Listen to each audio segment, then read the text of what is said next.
Hello viewers, আসসালামু আলাইকুম। আপনারা কেমন আছেন? আশা করি ভালোই আছেন। আজকের পর্বে থাকছে কন্ট্রাক্টর বিল হতে আপনারা কিভাবে উৎসে মূসক ও কর কর্তন করবেন। আসুন কথা না বাড়িয়ে চলে যাচ্ছি স্ক্রিনে। এই ভিডিও দেখে আপনারা যদি উপকৃত হন, আপনারা অবশ্যই আমার চ্যানেলটি সাবস্ক্রাইব করবেন।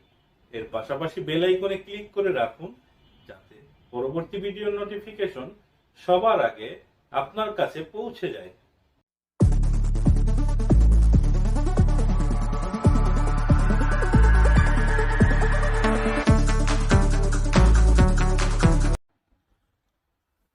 আপনারা যে কোনো ওয়েব ব্রাউজার থেকে fmskillsharing.com লিখে আমার এই ওয়েবসাইটটিতে চলে আসবেন। এখান থেকে আপনারা সার্চ বক্সে সাপ্লাই লিখে অথবা কন্ট্রাক্ট লিখে এন্টার বাটনে প্রেস করবেন।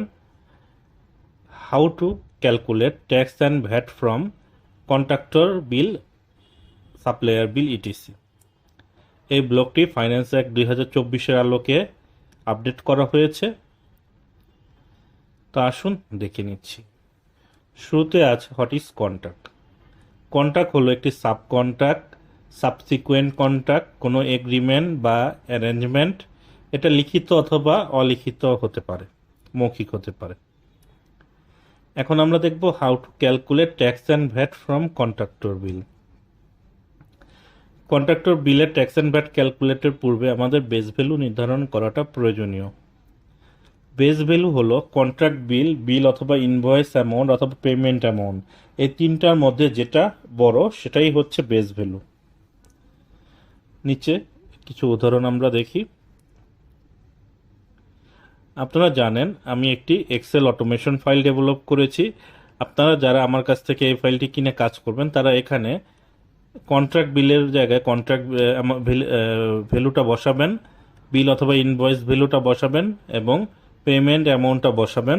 এই তিনটার মধ্যে যেটা বড় সেটা অটোমেটিক্যালি ক্যালকুলেট করে নেবে বেস ভ্যালু। তো এখানে দেখুন, আমি যদি বিল অথবা ইনভয়েস অ্যামাউন্টটা ইনক্রিজ করে দিই, সেটা বড় দেখাবে। তো এখানে উদাহরণে আপনারা ইজিলি বুঝতে পারছেন।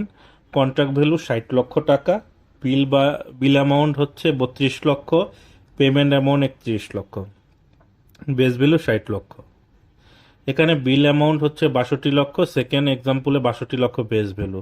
থার্ড এক্সাম্পলটা একটু ডিফারেন্ট, এটা আপনারা মনোযোগ দিয়ে দেখুন। এখানে বিল অ্যামাউন্ট এবং কন্ট্রাক্ট ভ্যালু থেকে পেমেন্ট অ্যামাউন্টটা কম দেখাচ্ছে, কিন্তু এখানে বলা আছে after adjustment of old machinery, অর্থাৎ এই দুটো যোগ করলে হয় 63 লাখ। তাহলে বেস অ্যামাউন্ট 63 লাখ, অর্থাৎ পেমেন্ট ভ্যালু। এখন আপনারা ফলো করবেন 4 easy step to calculate tax and VAT from bill. Practical example on. তো এখানে এই ব্লকটা অলরেডি আপডেটেড, শুধু থাম্বনেইলটা পরিবর্তন করতে হবে।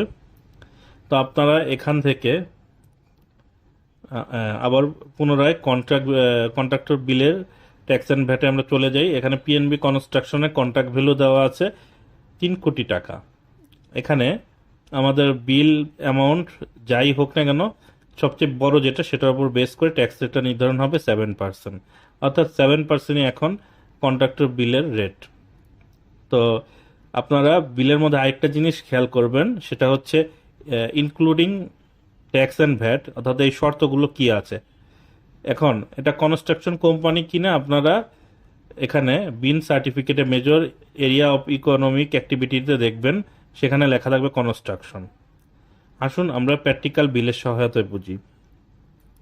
এখানে একটি কন্ট্রাক্টরের বিল দেওয়া আছে ভিটিসেন, এখানে চুক্তি অনুযায়ী সরবরাহ করা হয়েছে। আপনারা যারা আমার এক্সেল অটোমেশন ফাইলের সহায়তা কাজ করবেন, তারা এখানে সাপ্লায়ার নেমটা লিখে রাখবেন পিএনবি কনস্ট্রাকশন লিমিটেড। তারপর সাপ্লায়ারের অ্যাড্রেসের ঘরে লিখবেন এখানে 12 ডিজিটের টিন, সাপ্লায়ারের টিন নাম্বারটা লিখে রাখবেন। বিন নাম্বারটাও এখানে লিখে রাখবেন, 13 ডিজিটের বিন নাম্বার। এবং এই দুটো নাম্বারের পূর্বে অবশ্যই একটা সিঙ্গেল ইনভার্টেড কমা দিবেন। টিন অথবা বিনের অর্থাৎ নাম্বার ডিজিটের পূর্বে আপনাকে অবশ্যই একটা সিঙ্গেল ইনভার্টেড কমা দিতে হবে। তো আমি এটা কপি করে বিনের মধ্যে বসিয়ে দিচ্ছি। বিন হচ্ছে 13 ডিজিট, আর একটি ডিজিট বাড়িয়ে নিলাম। এখন সাপ্লাই গুডস নেম, এখানে বিলের গায়ে লেখা ছিল ভিটিসেন অর্থাৎ ভিটি বালু। তো আমরা ভিটি বালু এটা লিখে নিচ্ছি, ভিটিসেন সাপ্লাই অফ গুডস নেম। তো আপনারা যতগুলো সাপ্লায়ার থাকবে তার প্রত্যেকটি লেজার এভাবে ইন্ডিভিজুয়ালি মেনটেন করবেন। হেড অফ ভিডিএসটা সিলেক্ট করে নেবেন। আমরা এখানে কনস্ট্রাকশন কোম্পানি সিলেক্ট করলাম। হেড অফ টিডিএসটা আমরা সিলেক্ট করব, এই দ্বিতীয়টা এখানে। এখানে service provided against contract execution for manufacturing processing conversion, অর্থাৎ এই হেডটা সিলেক্ট করবেন। ট্যাক্স অ্যান্ড ভ্যাট রেট চলে আসবে। এখন আপনার বিলের গায়ে যে ডেটটা থাকবে সেই বিল ডেটটা আপনারা বসাবেন। এখানে 15ই জানুয়ারি 2025 সাল দেয়া আছে। এখানে আমি ডেটের আরেকটি কলাম এক্সট্রা করেছি, অর্থাৎ এন্ট্রি ডেট। আপনার কাছে এই বিলটা দেরিতে আসলে আপনি সেই যে ডেটে ট্যাক্স অ্যান্ড ভ্যাট কর্তন করবেন সেই ডেটটা বসাবেন। ইনভয়েস নাম্বারটা আপনারা এখানে লিখে রাখবেন, বিল নাম্বার বা ইনভয়েস নাম্বার। এখন আপনার কাজ হচ্ছে শুধু বিল অ্যামাউন্টটা বসিয়ে দেওয়া। এখানে nature of VAT, nature of ট্যাক্সের ক্ষেত্রে আপনারা ইনক্লুসিভ এক্সক্লুসিভ যেটা বিলের গায়ে লেখা থাকবে বা চুক্তিতে লেখা থাকবে সেটা আপনারা এখানে সিলেক্ট করে দিবেন। এখন আমি শুধু বিল অ্যামাউন্টটা বসাবো, tax and VAT automatically calculate হয়ে যাবে। দেখুন এখানে ভ্যাট এবং ট্যাক্স ক্যালকুলেট হয়ে এবং পেমেন্ট অ্যামাউন্টও চলে এসেছে। তো আসুন আমরা ম্যানুয়ালি ক্যালকুলেশনটা দেখে নেই। যারা ম্যানুয়াল কাজ করবেন তাদের জন্য শুরুতে ভ্যাট ক্যালকুলেশন করবেন, যেহেতু ইনক্লুসিভ মেথডে বিল অ্যামাউন্টের ওপর 7.5 দিয়ে গুণ করে 107.5 দিয়ে ভাগ করবেন। দেখবেন আমার এই ক্যালকুলেটরে যে অ্যামাউন্ট আছে সেটাই চলে আসবে। এখন বিল অ্যামাউন্ট থেকে ভ্যাটটা মাইনাস করে বেস ভ্যালু নির্ধারণ করবেন। তো বেস ভ্যালু দেখুন এখানে 2,41,00,000, এখানে যে ফিগারটা আছে হুবহু এটাই আমার ক্যালকুলেটরে চলে এসেছে। তারপর ট্যাক্স নির্ধারণ করবেন, বেস ভ্যালুর উপর ট্যাক্স রেটের রেট দিয়ে ট্যাক্স অ্যামাউন্ট দেখুন হুবহু সেম অ্যামাউন্ট এখানে চলে এসেছে, অর্থাৎ 7% বেস ভ্যালুর উপর সরাসরি। তারপর বেস ভ্যালু থেকে ট্যাক্সটা মাইনাস করে দিলে পেমেন্ট অ্যামাউন্ট আপনি পেয়ে যাবেন, অর্থাৎ এই সাপ্লায়ারকে আপনাকে 2,24,18,831 টাকা পেমেন্ট করতে হবে। তো এখন আপনার এখানে যদি বিলের শর্ত থাকে ভ্যাট এক্সক্লুসিভ, তাহলে আপনারা খেয়াল রাখবেন বিল অ্যামাউন্ট এবং বেস ভ্যালু দুটো সমান হবে।